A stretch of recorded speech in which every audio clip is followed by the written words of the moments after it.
Distinguished Senate President and colleague, we must search our minds. As we keep saying, sir, we know who these bandits are.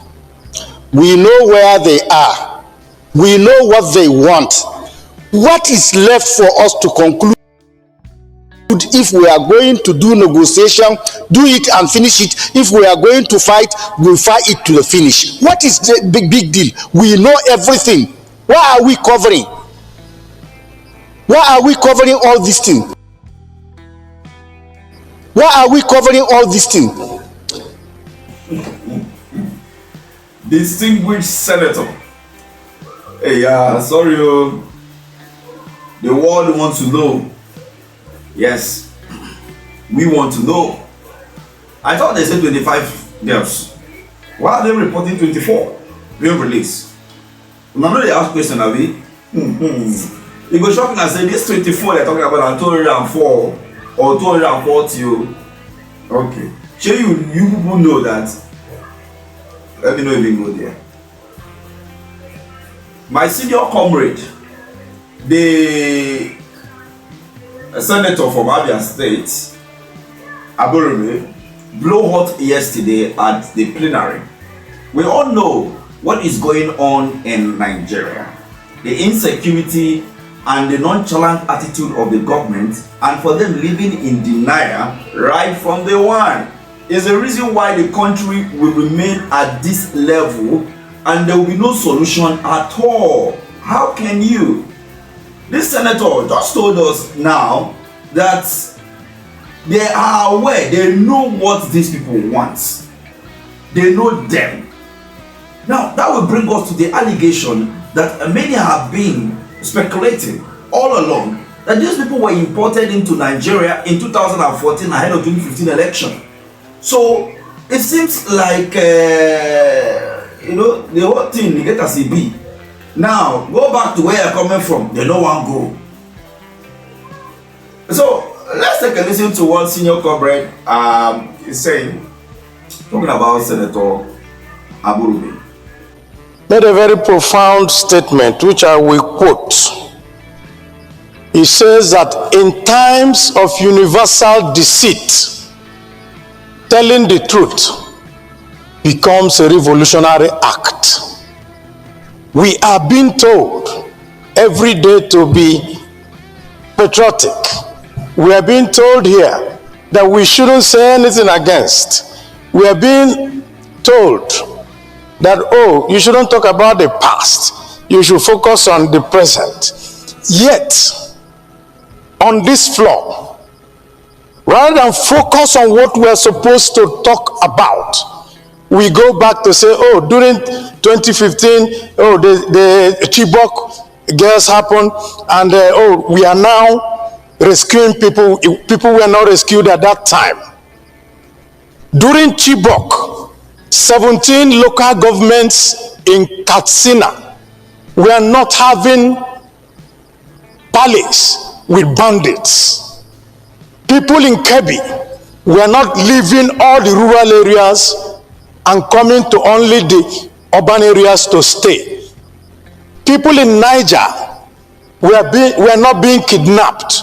So why do we need to? At any time we need to talk about the present issues of today. We go back to start to look for excuse for our failures of today.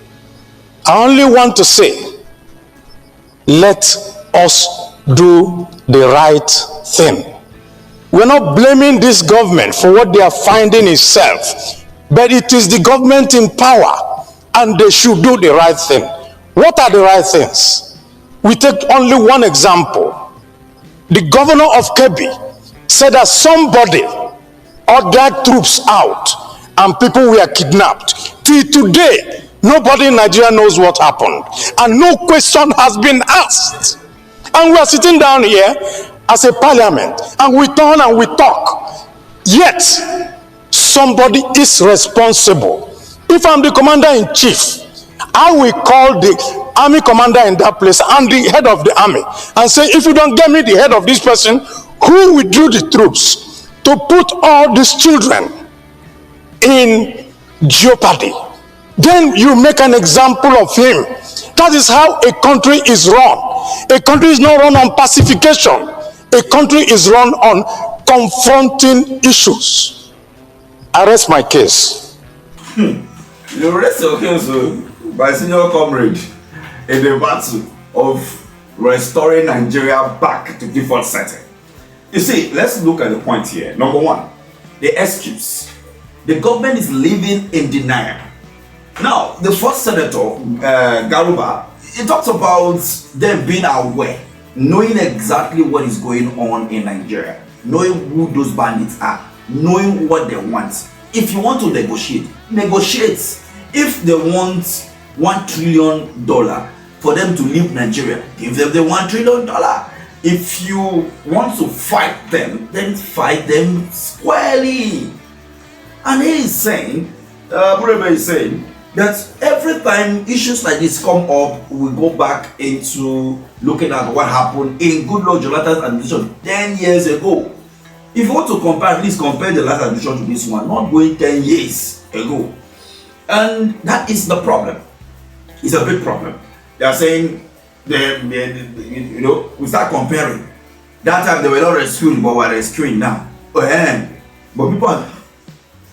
Now, the number two is that government is a thing of continuity. After all, the president Bola Ahmed Tinubu said, give me the job, I know the way, and you see, don't pity me, I am going to deliver. That was what the president told us during the campaign, and the job has been snatched, grabbed, and he's finding it very difficult to run away with it. You see, now he said he will continue from where Buhari stopped. Now, he is continuing actually from where Buhari stopped by expanding the scope of insecurity instead of reducing it. Because Buhari did nothing in terms of tackling insecurity, he increased it, and Tinubu is following suit. Nothing changed. That is the problem.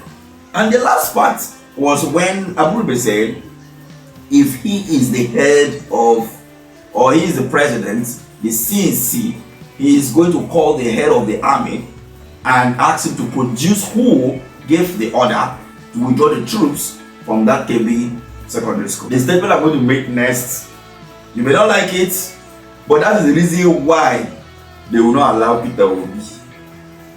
This senator is from where? Southeast. He aligned with the ideology of Obi. And if you like said, I am divert, that's your business.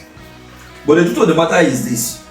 People like this is the same thing that Peter Obi said in this video.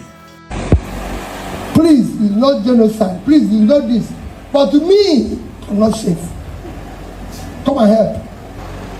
If today you declare me president, I can tell you, number one priority is security of life and property. That he was going to tackle insecurity head on. Number one thing, if he get into office, was end insecurity. Why? He said, let us declare war. Nigeria is he said it severally, that we are at war, and it is better we declare war on this insecurity and banditry, or we get consumed by it. So you see, Aburebe's statement, he's right. That's the reason why they will not let anybody from the southeast that have such mentality, or even any other region of the country, to get into that office. Because the Igbo man, the reason why I say so, that they will not allow Peter Obi and some few people from the southeast, but not all of them anyway, some of them get coconut head. I mean, their head no correct. What I'm trying to say is this: they are decisive people. A man who does business is brutal, decisive, and want to get his deal across. Imagine you having your container moved from Lagos to Sokoto. Imagine you having your business moved, from Aba to Meduguri. You want to connect all the roads. You want to connect all the roads, because if not, you won't be able to move your goods from point A to point B. You want to end insecurity because your goods are in jeopardy. You see? So who does business in this country? That's why you say, I always say this, that the people that have so much interest of holding this country is no other people but from people from the southeast. They are the reason why this country is standing. Remove them, Nigeria is gone.